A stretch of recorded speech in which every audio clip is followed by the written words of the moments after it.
ကားထက်ဘူးလူတိုင်းလဲဆွဲတာသူ့ကိုတော်ရောမြို့မှာဆိုသလိုလိုနှစ်သက်ကြတာမှန်သေးသကိုနေဟာမပါရင်ထမင်းပွဲတဲ့ဘာလို့သိနေကြမှာပဲဆုံးအပြည့်ရဲ့ကျိုးဟာလို့သူအကြောင်းပြောရင်အကောင်းတကားထက်ဘူးလူတိုင်းလဲဆွဲတာသူ့ကိုတော်ရောမြို့မှာဆိုသလိုလိုနှစ်သက်ကြတာမှန်သေးသကိုနေဟာမပါရင်ထမင်းပွဲတဲ့ဘာလို့သိနေကြမှာပဲဆုံးအပြည့်ရဲ့ကျိုးဟာလို့ဘိုးကြီးအမေကြီးကြိုက်တယ်မပြည့်ရဲ့ကျိုးခလေးနဲ့လူကြီးကြိုက်တယ်မပြည့်ရဲ့ကျိုးဗမာတွေပြောစမဟောနဲ့မလဲတော့ပြောရင်နဲ့တောင်မရေရိုးထမင်းမဲစားရင်လို့အနံလေးမွေးခဝေးဝေးနေနိုင်မှာဘူးဆိုနေနိုင်မှာဘူးဆိုငရုတ်ကြီးမီးပုံလို့ဘူးညုံပြုတ်နဲ့မြုပ်ပါတုတ်လိုက်ရရင်ဖြစ်ချက်သားဟင်းဝက်သားဟင်းဘာဟင်းမှမလို့ထမင်းလဲမိန်လာပါတကူအတိတွေဆုံးမေ့တဲ့ငါတို့ကျိုးဟုတ်ပါ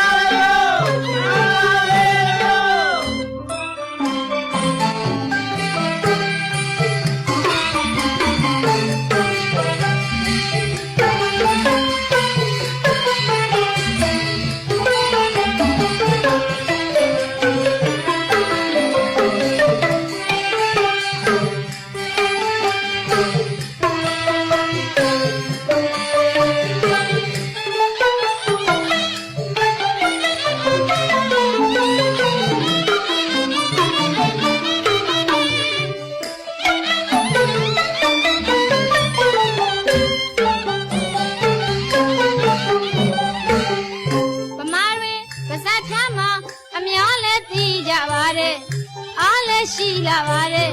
မပြည့်ရဲ့ကျိုးဗီတာမင်တွေစားဖို့မလို့ဗမာအာဟာရအရသာကပိုရှိဖို့ထိပိုမိလာတကူဗမာတွေပါးစပ်ဖျားမှာအများလဲသိကြပါတယ်အားလဲရှိလာပါတယ်မပြည့်ရဲ့ကျိုးဗီတာမင်တွေစားဖို့မလို့ဗမာအာဟာရအရသာကပိုရှိဖို့ထိမိလာတော့လူမျိုးကြားတို့မစားတာကိုကျေးဇူးများပင်သင်ခြင်းသလိုရှားလဲသွားမှဆိုလို့တတိပေးချက်ဟာမပြီးသေးတဲ့မှာအေးမြေအောင်သလိုဗမာစားဆိုဗမာတွေနိုင်ငံညာသွားတဲ့ခါကိုတန်းတလဲရတာများဆိုသူ့ကိုစားခြင်းရှားလုံးလို့တတိတွေဖို့ငပိရေကျိုးဟုတ်ပါလို့ဘိုးကြီးအမေကြီးကြိုက်တယ်မပြည့်ရဲ့ကျိုးခလေးနဲ့လူကြီးကြိုက်တယ်မပြည့်ရဲ့ကျိုးအမရီပြောစမဘောမနဲ့မလဲတော့ပြောရင်နဲ့တောင်တရေရိုးထမင်းမဲစားခြင်းလို့အနံလေးမွေးခဝေးဝေးနေနိုင်မှာဘူးဆိုနေနိုင်မှာဘူးဆိုငရုတ်ကြီးမီးပုံလို့ဘူးညွန့်ပြုတ်နဲ့ပြုတ်ပါတုတ်လိုက်ရရင်ဖြစ်ချက်သားဟင်းဝက်သားဟင်းဘာဟင်းမှမလို့ထမင်းလဲမိန်